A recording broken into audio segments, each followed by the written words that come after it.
Hola, bienvenidos una vez más a este curso de Indohispanidad, Historia, Cultura y Pensamiento. Vamos a recapitular lo que hicimos hasta ahora y el lanzamiento de un nuevo ciclo. Lo que hicimos hasta ahora fue, por un lado, un enfoque sincrónico de las fuentes más importantes de nuestra cultura, como es el caso de fuentes que surgen en el siglo XIII, que después tienen proyección en los siglos siguientes, durante el Renacimiento y el Barroco, que a su vez tienen simuladores y continuadores incluso hasta fines del siglo XIX. Entonces analizamos el caso de la Amadís de Gaula. ¿Por qué? Porque por un lado nos vincula con el ciclo arturiano, que nos lleva muy atrás en el tiempo, pero por otro lado la Amadís de Gaula nos vincula con el Quijote, el ciclo cervantino, que tuvo continuadores e imitadores, y a su vez esa literatura en lengua española la podemos comparar de manera sincrónica, en un enfoque sincrónico, con el Rabin Achí, por ejemplo, de los mayas, o el Popol Vuh, es decir, la literatura indígena americana, literatura, fuentes africanas, para entender nuestro origen mestizo, sincrético, entender también cuáles son las formas de pensamiento que eso lo hicieron posible, un enfoque similar en las tres culturas de lo que puede ser la palabra, el vínculo con la divinidad.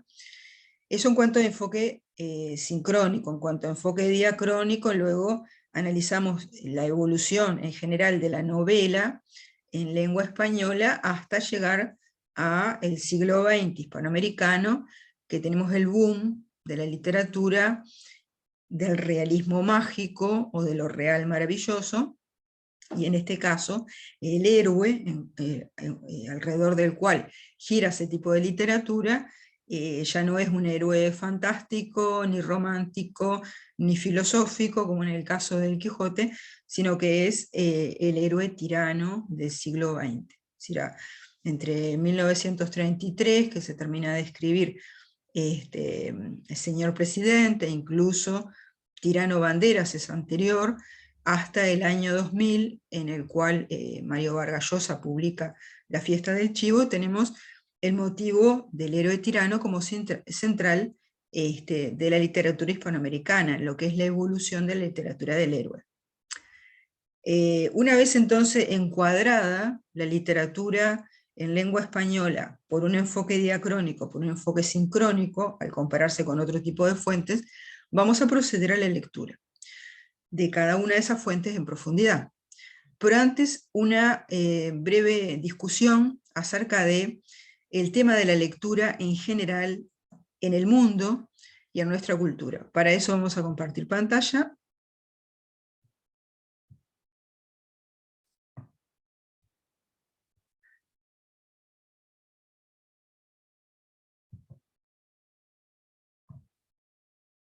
Bueno, sabemos que tenemos casos de literatura infantil, adolescente y joven muy exitosos, dentro de lo que es el género de la literatura romántica y fantástica orientada a la infancia y la adolescencia. Tenemos, en el caso del mundo anglófono, la novela en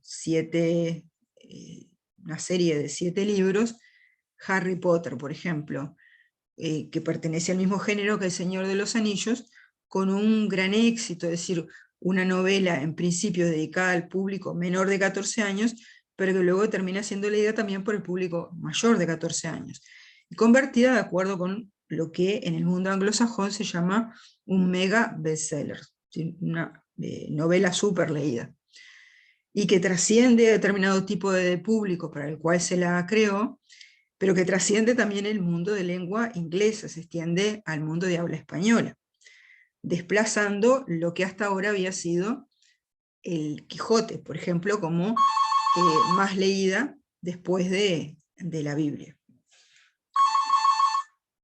Bueno, ¿cómo puede explicarse entonces ese auge de la literatura en ese caso, ¿no? Es decir, ¿cómo podemos explicar el caso de el auge impresionante de la literatura anglosajona durante esos años? Es decir, ¿qué factores se combinan para eso? Entonces, entre los factores que podríamos discutir, que se combinan en eso, podríamos señalar, por ejemplo, la etapa del desarrollo de la cultura y del desarrollo de la persona con el cual compagina una novela como Harry Potter, por ejemplo. Podríamos preguntarnos, ¿responde ese éxito a una sintonía entre las etapas de la cultura y el desarrollo de las personas, como es lo que propone Kieran Egan? Es decir, que si hay una sintonía, los niños corresponderían a una etapa mítica, los adolescentes, los jóvenes una etapa romántica, y luego a la etapa de desarrollo filosófico. Entonces, si tenemos una literatura en sintonía con ese tipo de desarrollo, esa literatura sería exitosa, ¿no? Es un tipo de literatura que viene a reemplazar lo que en su momento fue el éxito de los clásicos como Julio Verne. Pero en el caso de Harry Potter, el éxito de los 7 libros de aventuras de Harry Potter y sus amigos no se basa simplemente en el entorno de magia y aventuras en el cual ocurre. También es un proyecto que fue lanzado por las instituciones oficiales del Reino Unido. Es decir, que el gobierno del Reino Unido, el sistema educativo, los pedagogos, los maestros, se pusieron de acuerdo para que ese fuera el libro más leído. Y además fue apoyado por el capital privado. Es decir, y no solamente en el Reino Unido, sino que también fue apoyado por Estados Unidos, que fue la editorial Scholastic fue la que editó Harry Potter. Fue apoyado por multinacionales de origen estadounidense como Coca-Cola. Y hubo toda una campaña a través de la televisión, a través de los medios de comunicación, a través de internet, se hicieron adaptaciones al cine. Además se hizo toda esa campaña en torno a un objetivo que fue mejorar la alfabetización y la lectura para que fuera tomada como una actividad motivadora, y esa causa hizo que la sociedad civil acogiera con entusiasmo este proyecto de la lectura de Harry Potter. Hubo disidentes que consideraban, por ejemplo, que no era la mejor lectura, porque en definitiva orientaba a los niños hacia la magia o hacia la hechicería. Pero en definitiva, esos fueron acorralados, y los maestros que discrepaban con este enfoque fueron acorralados. En definitiva, Harry Potter es un éxito también de mercado, en alianza con los medios de comunicación, en alianza con las instituciones educativas.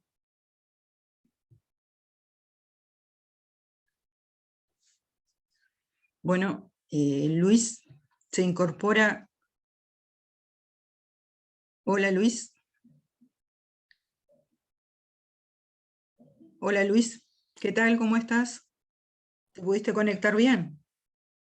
Hola, profesora, ¿cómo estás? Buenos días. ¿Cómo estás? ¿Cómo estás? Hola. Yo estaba comentando recién un material porque empecé explicando que a partir de hoy vamos a iniciar círculos de lectura, o sea, una actividad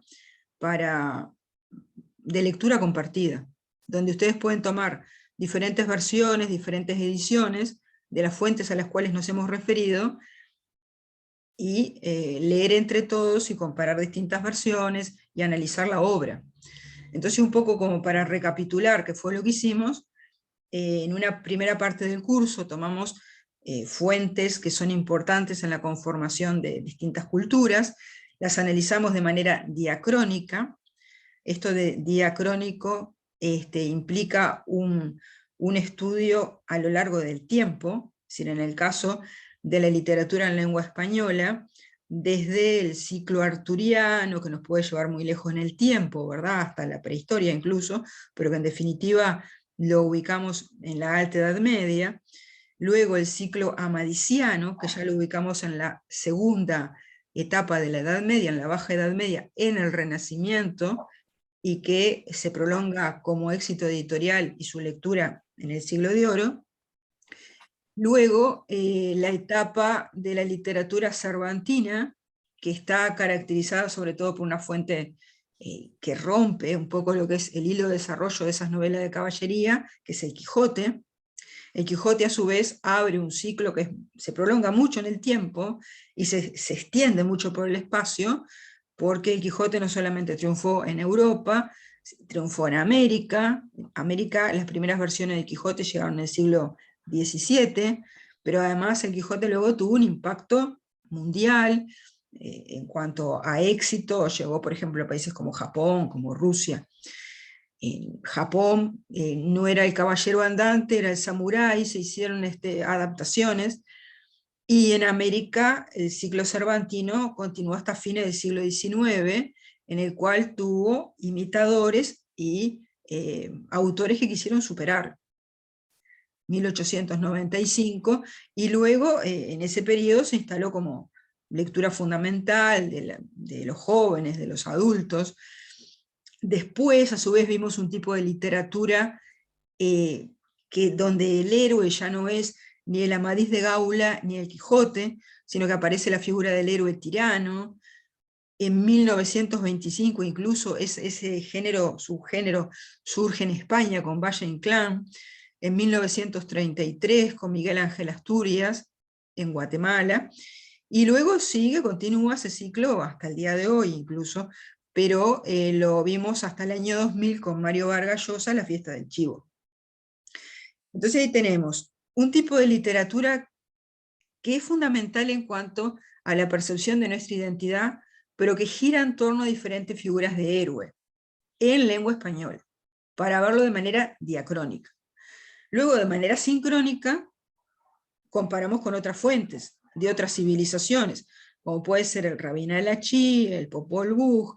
Luego vimos fuentes africanas, también hicimos referencia a alguna fuente portuguesa, pero digo, a los efectos de hacer un enfoque sincrónico, es decir, esta fuente al mismo tiempo había algo parecido que se estaba desarrollando en el resto del mundo. El Amadís de Gaula ya era conocido en el año 1300, lo único que no había sido adaptado, no había sido recopilado, no se había publicado hasta el año 1508.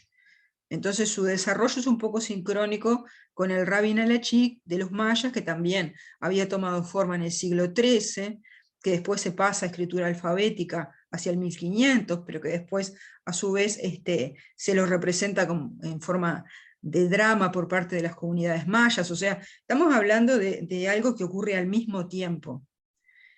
Sociedades que destacan la figura de un héroe guerrero, o sea, es lo que tienen en común.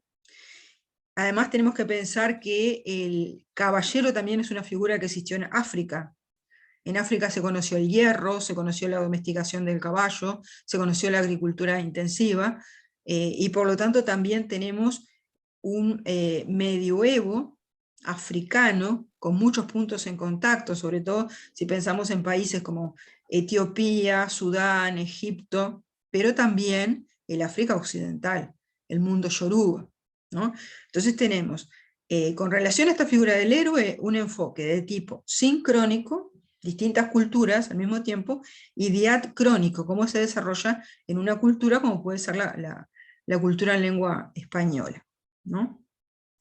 Pero a partir de ahora vamos a iniciar un ciclo distinto que va a consistir en leer ese material, o sea, leer en profundidad ese material.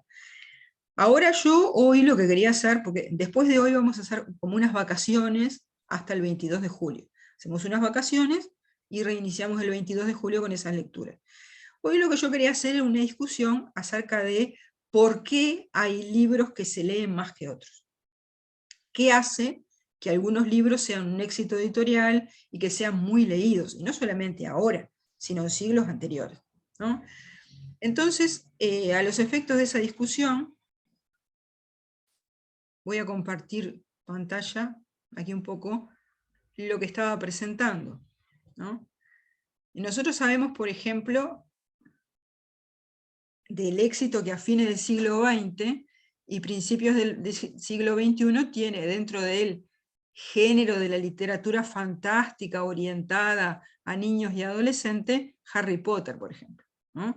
Que está ubicado a su vez dentro del mismo subgénero que El Señor de los Anillos, ese tipo de lectura dirigida al público infantil y adolescente que se terminó convirtiendo en lo que los anglosajones llaman, en inglés, ¿no?, un mega bestsellers. O sea, un tipo de novela que trasciende lo que es el público infantil y adolescente y que también se instala en el público adulto, menores de 14 años y mayores de 14 años. Y que trasciende lo que es la comunidad anglófona, se extiende al mundo español, a otras lenguas, pues se publicaron millones de copias de esta serie de 7 libros, se tradujo a centenares de lenguas, ¿no? Y desplazó lo que históricamente había sido el Quijote como libro más leído después de la Biblia. Harry Potter se terminó transformando en el segundo libro más leído después de la Biblia. Bueno, ¿cómo se explica esto? ¿Se puede replicar? Es una experiencia interesante. ¿Responde este éxito a una sintonía entre las etapas de la cultura y el desarrollo de las personas? ¿Se acuerdan que Kieran Hegel plantea, es justamente un autor anglosajón, plantea que hay una relación entre la literatura que resulta más interesante a los niños y adolescentes y el desarrollo de las distintas formas de comprensión, que a su vez están relacionadas con las distintas etapas en el desarrollo de la cultura. Él plantea que es la mítica, romántica, filosófica, irónica. Entonces, esta novela, Harry Potter, sintoniza con una etapa del desarrollo infantil y adolescente, contiene elementos míticos y mágicos que nos hacen revivir la infancia o la adolescencia. ¿Es ese el secreto del éxito de Harry Potter? ¿Ha reemplazado lo que es el éxito que tuvieron novelas para otras generaciones, novelas románticas y científicas como las de Julio Verne? ¿No? O sea, hay una relación entre el desarrollo de la cultura, las etapas de la evolución de la persona y el éxito de Harry Potter.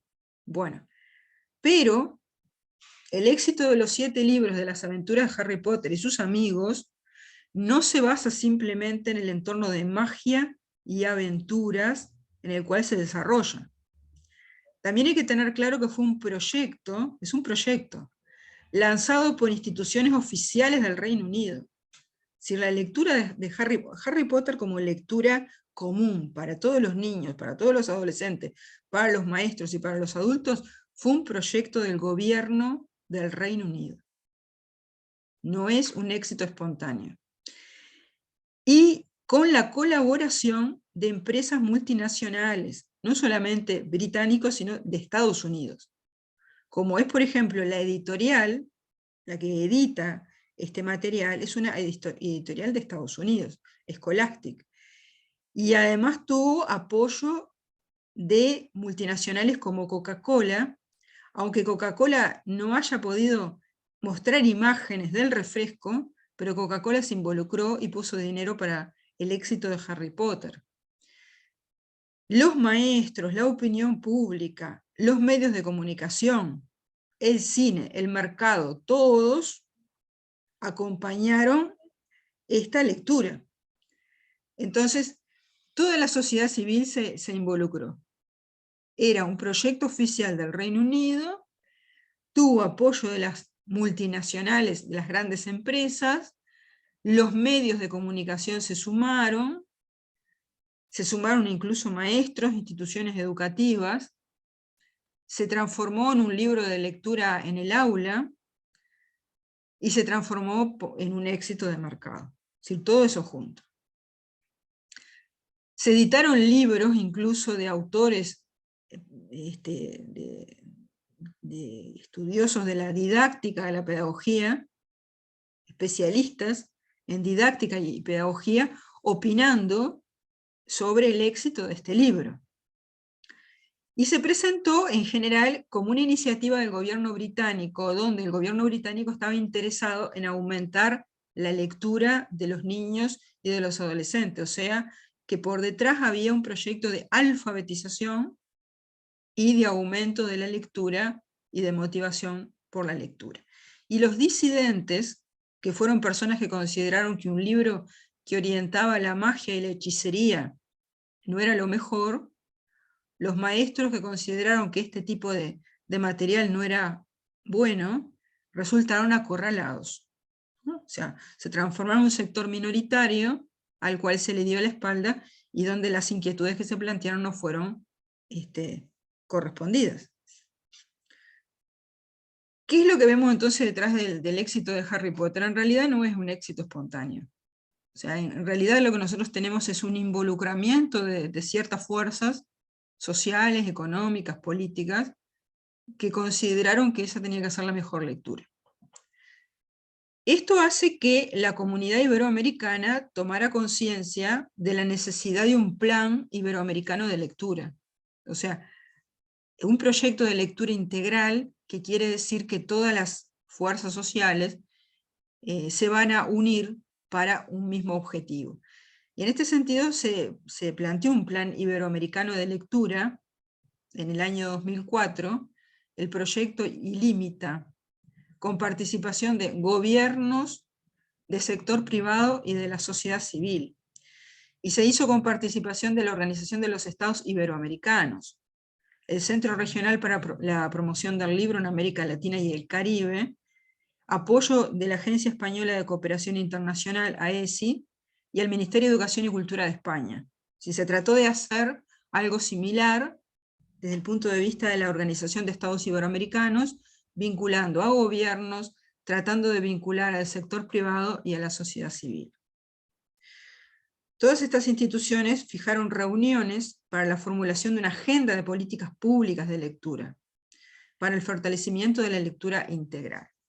Después se hizo un estudio del proceso en una tesis doctoral del año 2016 de Consuelo Salas, y ella encontró que los resultados corresponden a líneas de desarrollo contradictorias. Por ejemplo, que la repercusión que tuvo este proyecto fue que hay más usuarios de bibliotecas, pero menos préstamos, o sea, contradicciones. Que por otro lado hay más ediciones, o sea, las editoriales editan más, pero se lee menos. Que además hay una gran diferencia entre países y comunidades. En general, la comunidad de Castilla es la que tiene una política más coherente y con mejores resultados. En otras comunidades y países se propusieron iniciativas ingeniosas. Por ejemplo, la Generalidad de Valencia promovió un plan social, un pacto social de lectura. En Valencia se hizo un pacto social de lectura para el año 2022, entre todos los agentes sociales e instituciones vinculadas al sector del libro, es decir, editoriales, bibliotecas, públicas, privadas, de la educación, y se aumentó el presupuesto destinado a fortalecer hábitos lectores. Eso en el caso de Valencia, en España. En el caso de Chile, desde 1996, se implementaron, por ejemplo, iniciativas como los bibliometros. Los bibliometros son lugares donde se hacen préstamos de libros en las estaciones del metro, que tuvo éxito, se sumaron miles de lectores, y que fue una experiencia que se extendió a ciudades como San Pablo, Madrid, Ciudad de México, Medellín, incluso fuera de la región, se extendió a Corea. Pero hay lugares, a su vez, de Chile donde pueblos que carecen de bibliotecas, y un poco también hay una contradicción en eso. En el caso de Colombia, los programas de centros culturales de Medellín, o los parques bibliotecas, que son instalaciones donde, aparte de que se puede leer, también uno puede participar con tecnologías y actividades lúdicas. Lo que se señala un poco como la debilidad de este proyecto es el poco compromiso del capital privado. O sea, a diferencia del mundo anglosajón, el poco compromiso del capital privado en este tipo de iniciativas, porque el capital privado en esta zona considera que ese tipo de iniciativas no les da rentabilidad, o incluso que compite con ellos. Los medios de comunicación no siempre se suman. Los medios de comunicación a veces consideran que el mundo de la literatura o las editoriales compite con ellos.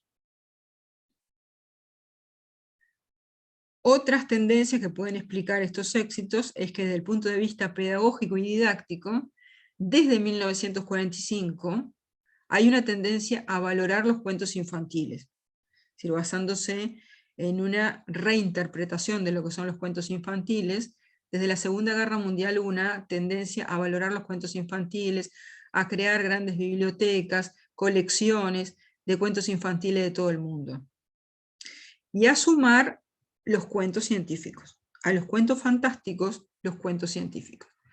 Una de esas iniciativas tuvo lugar en el 2018, en los años siguientes, es la iniciativa Ciénciame un cuento, donde se hizo una convocatoria a escribir cuentos científicos, y se recogieron cuentos científicos de todo el mundo, por parte de científicos del Reino Unido y en España. Y después, esos cuentos científicos se publicaron en español y en inglés.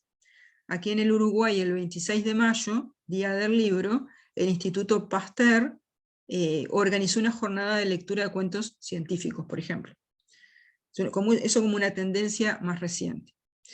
Pero en Iberoamérica tenemos un caso precursor en el campo de los cuentos científicos para niños, para adolescentes y para jóvenes.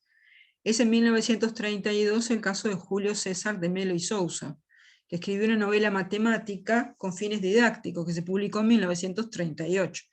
Es decir, estamos hablando de una iniciativa casi 100 años anterior, que es El hombre que calculaba. Melo y Sousa fue maestro, fue ingeniero, fue profesor universitario de escuela normal, y el 6 de mayo es el Día de las Matemáticas en Brasil, pensado para motivar la lectura de esta novela matemática. Su estrategia didáctica fue crear un ambiente de ficción. El hombre que calculaba simula un ambiente de las 1001 noches, como para crear digamos, un entorno de comodidad frente al estudio de las matemáticas, que siempre ha sido visto como un estudio poco simpático, duro. Este entorno de las 1001 noches tenía la finalidad de crear un ambiente mágico, más accesible, más amable con el lector. Siguiendo una estrategia que usaron ya en el siglo XV, XVI y XVII, las novelas de caballería. Los autores de novelas de caballería siempre parten de una autoría falsa. A veces incluso no hemos llegado a saber quién es el autor. El caso más claro, además de la Amadís de Gaula, donde se dice que se recogieron tradiciones escritas por otros, aunque ahí sabemos que es García Ordóñez de Montalvo, es el Quijote. En el Quijote Cervantes dice que la novela fue escrita por Cide Hamete Berengeli, que era supuestamente un moro. Entonces esta tendencia a atribuir una autoría falsa a algún autor árabe ya existía, y Melo y Sousa descubrió que es un factor que aumenta el interés por la lectura. Si crear un ambiente ficticio, una falsa autoría, si él se presentó con el seudónimo de Malva Taján, descubrió que esto atrae a los lectores. Y hasta tal punto que se hizo pasar por un hombre del Medio Oriente que escribía en árabe y que era traducido al portugués para el mercado brasileño. Es decir, hasta tal punto fue la estrategia que se hizo pasar por ese supuesto matemático de lengua árabe, Malva Taján, y que solamente él y el diario que escribía conocían el secreto. La fecha, por ejemplo, que se coloca al pie del hombre que calculaba también es una fecha falsa. Bagdad a las 19 lunas de Ramadán de 1321. Todavía en 2004 estaba en la lista de los libros más leídos. Melo y Sousa demostró que la matemática puede unirse a la fantasía y hasta la magia, sin dejar por eso de ser una ciencia dura, como es el caso del cuadrado mágico. El cuadrado mágico donde sumando cifras de distintas columnas nos da siempre lo mismo. Los títulos con los cuales separó los capítulos también recuerdan las novelas medievales y renacentistas, como por ejemplo el del capítulo 1, en el cual encuentro durante una excursión un viajero singular. Ese viajero es el matemático persa Beremiz Samir, y con él vive una serie de aventuras matemáticas. Las aventuras matemáticas consisten en resolver problemas, acertijos. Bueno, esa puede ser otra estrategia para aumentar la lectura, pero también tuvo éxito en la medida que los medios de comunicación y el gobierno, acá estaríamos hablando de Getúlio Vargas, se sumaron a este proyecto. En síntesis, hay una serie de factores que facilitan la promoción de la lectura. Hay estrategias desde arriba, que son institucionales y masificadas, y otras desde abajo, un verdadero trabajo de hormiga, como podrían ser los círculos de lectores. Es decir, una estrategia desde abajo y de trabajo de hormiga podría ser esto que vamos a hacer nosotros, de tratar de sumar a través de internet personas y crear círculos de lectura. Entonces, podemos empezar por, vamos a leer la Amadís de Gaula, distintas versiones o distintos capítulos, y nos vamos turnando en el uso de la palabra, hacemos una lectura compartida, y vamos sumando otras novelas de caballería, porque no es la única, hay una serie de novelas sumamente fantásticas de caballería y muy parecidas, y vamos sumando lectores y vamos creando un círculo de lectura. Es decir, como objetivo de esta segunda parte del curso, que va a ser de ponernos a leer las fuentes, aunque esas fuentes sean mayas, pero eso lo vamos a ver después. Primero vamos a ir a las fuentes en lenguas ibéricas, ¿no? Porque aparte, las fuentes peninsulares no son solamente en español, tenemos Tirante el Blanco en valenciano, el mismo Amadís de Gaula se publicó también en portugués originariamente, aunque se discute si el Amadís de Gaula apareció por primera vez en portugués o en castellano. Hay una versión anterior a 1508 que es en portugués. Eso se puede comparar, ¿no? Bueno, sería un poco la propuesta para más adelante. No sé qué te parece.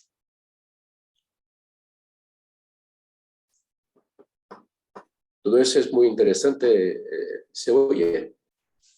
Sí. Sí, se escucha perfectamente. Perfecto. Es muy interesante porque parece que después de 1945 hay un intento, un esfuerzo muy grande del mundo anglosajón, existe acerca de Gran Bretaña y Estados Unidos, de promocionar una ideología, una política, un imaginario, un otro mundo que no fuera simplemente el mundo opuesto al comunismo soviético oriental, etc., sino que también al mundo por excelencia, que fue aquello que incluso en los países iberoamericanos fue como que asimilado.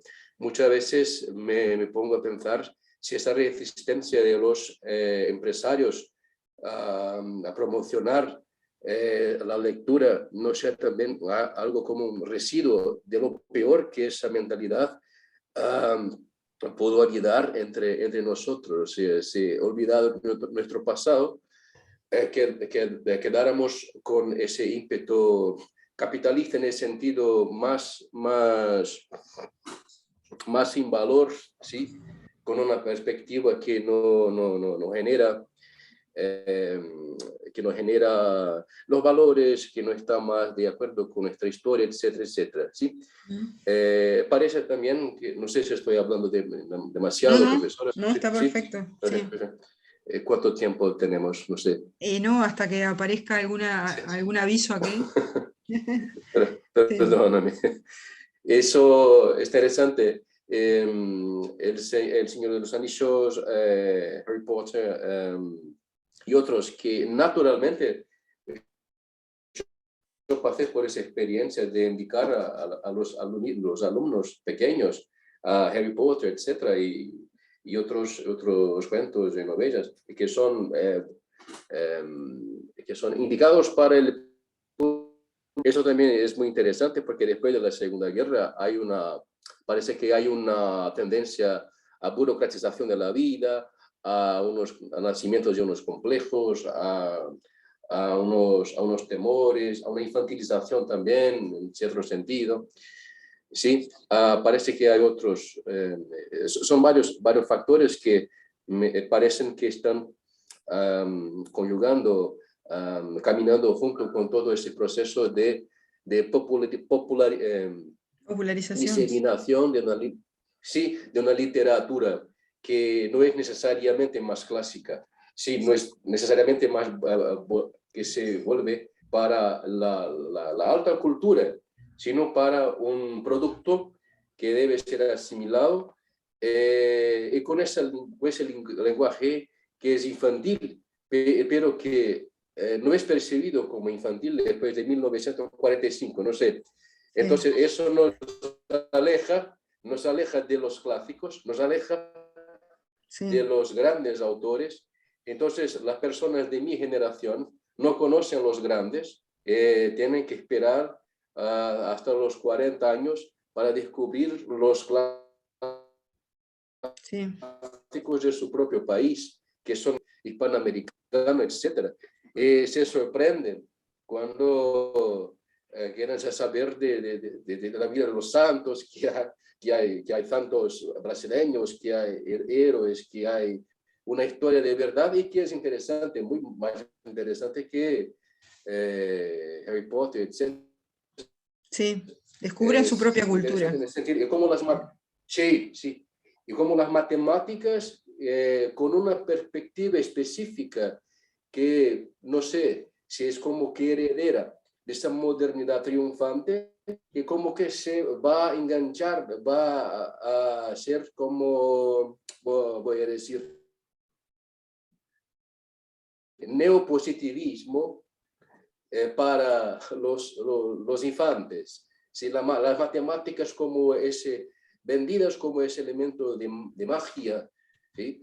En que la ficción científica que va par y paso con el gran crecimiento del cine, y el cine del siglo XX no es una producción esencialmente hispana. Nosotros no vemos al cine,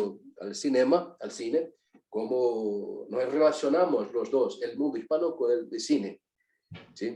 Sí. Entonces, parece muy, muy interesante eso, porque es muy sutil y es muy difícil de percibir si tú no estudias, si no hay quien te pueda contar esas cosas. Porque, en fin, estaba estudiando incluso el fenómeno del aborto en Estados Unidos y los comienzos específicos, la negación del mundo indohispánico, etcétera, etcétera, como que eso también hace parte de una estrategia eugénica de establecer los lugares específicos de aquellos que pueden habitar aquel país, aquellos que no pueden, ¿sí? Que es el drama del mundo hispano en Estados Unidos. Sea una cuestión aparte, pero todo eso es muy interesante y necesario, y al mismo tiempo en que hay esa explosión de esa literatura volvida, enderezada para los infantes, para nosotros decimos crianzas, ¿sí?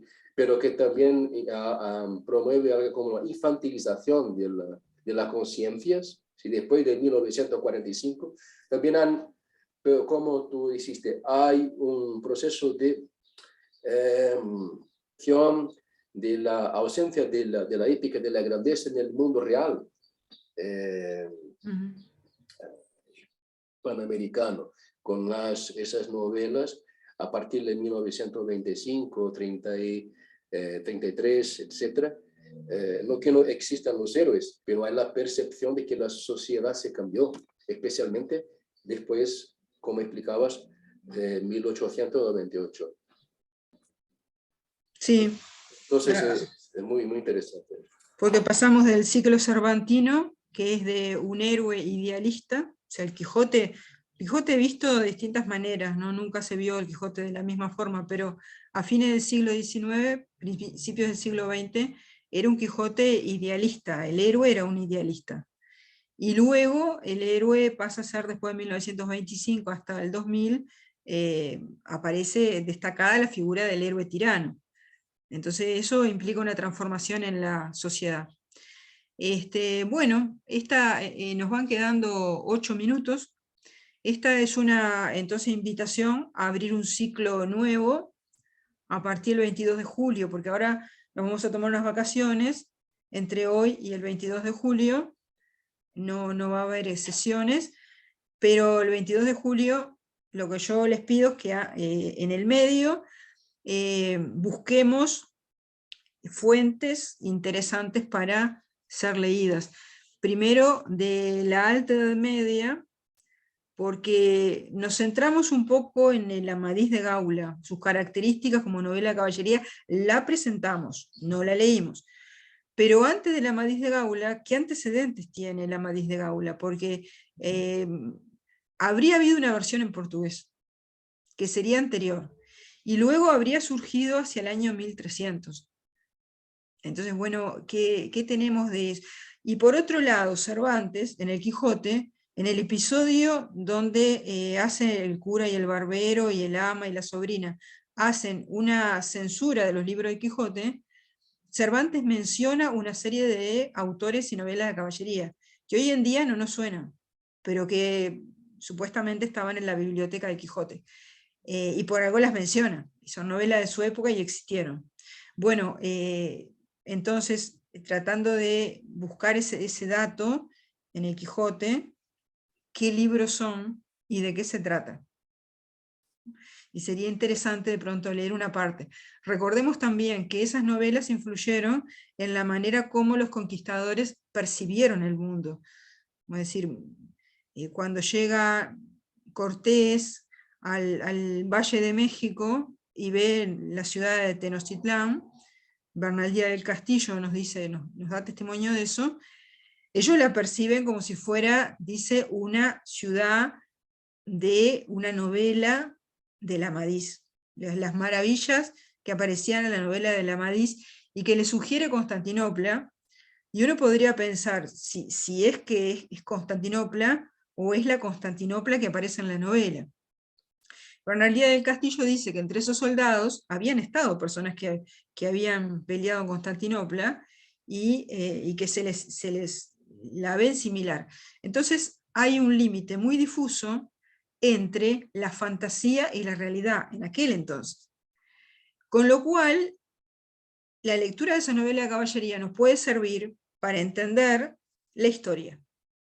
Y luego nos puede servir para entender esas otras culturas, mayas, aztecas, incas, a su vez, desde su fantasía, desde su mitología, cómo lo estaban percibiendo. Porque sabemos que hay un Rabinal Achí que ve el mundo de determinada manera. Ese Rabinal Achí, cuando toma contacto con españoles, sigue viendo el mundo de esa manera.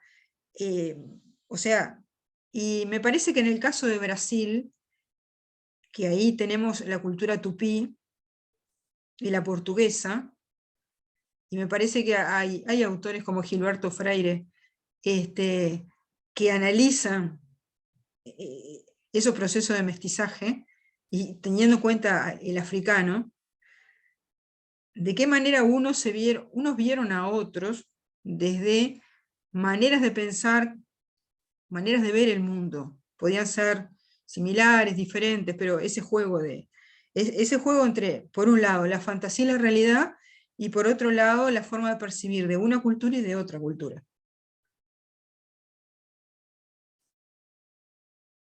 Buscar un poco ese tipo de material. O sea, la lectura la haríamos sobre el Amadís de Gaula. O sea, la idea es tomar el Amadís de Gaula. Pero el Amadís de Gaula, ya del capítulo 1 del primer episodio, nos remite a miles de historias anteriores que se remontan igual hasta hace 3000 años atrás de la edición del Amadís de Gaula. Ni que hablar que está muy vinculado con novelas de caballería de su propia época, que no fueron solamente en castellano, que también fueron en valenciano o en portugués. Entonces, bueno, ¿qué tenemos ahí que podemos compartir entre todos? Y además hay diferentes versiones, porque desde luego se ha modernizado la tipografía, la presentación no es la misma que tenemos en el mismo año 1508. Entonces, hay diferentes presentaciones del material, puede haber adaptaciones también. Hay adaptaciones, por ejemplo, de tirante el blanco infantiles, que son las que se hacen en Valencia, porque para ellos es su fuente clásica y es el libro más importante del siglo de oro valenciano, es Tirante el Blanco. O sea que estamos hablando de novelas de caballería de distintas partes de la península.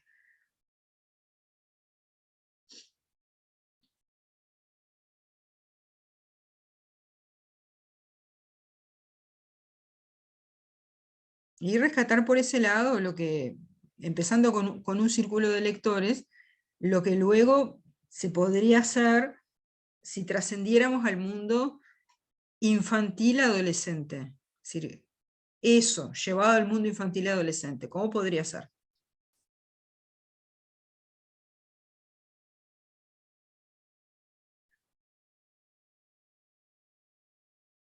Capaz que podríamos contar con algún dibujante, alguna historieta. La lectura de las historietas se perdió, pero era un género, y estaba mal visto en su época, como las novelas de caballería, pero era un género que estimulaba la lectura.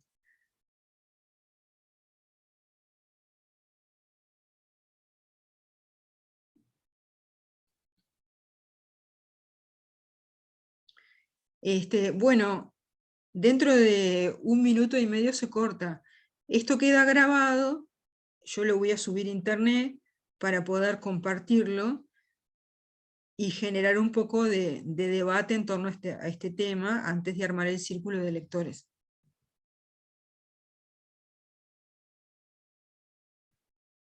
Y hoy vamos a dar 1 hora, porque no, ahora se corta, pero no vamos a retomar. Vamos a quedar en 1 hora por hoy.